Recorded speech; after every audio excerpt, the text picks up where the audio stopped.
Hello guys! Good morning! Ayun, nagluto ako ng fried rice nakaraang araw at nagustuhan ni babae. So, nung nalaman ni lalaki, nag-request. Luto daw ako ng fried rice ulit. So, ang ginamit kong rice is mabasti rice. Nilagyan ko din ng Turkish sausage, red pepper. And then, some eggs. So, ito ang chicken adobo.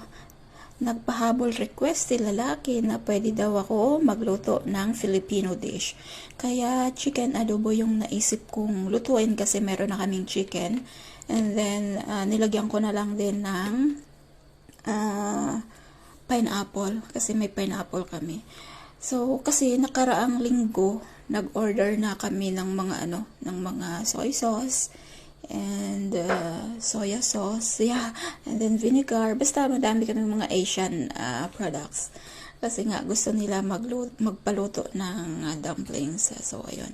So, yan lang po ang aking vlog for today. Thank you so much for watching. See you on my next video. Bye!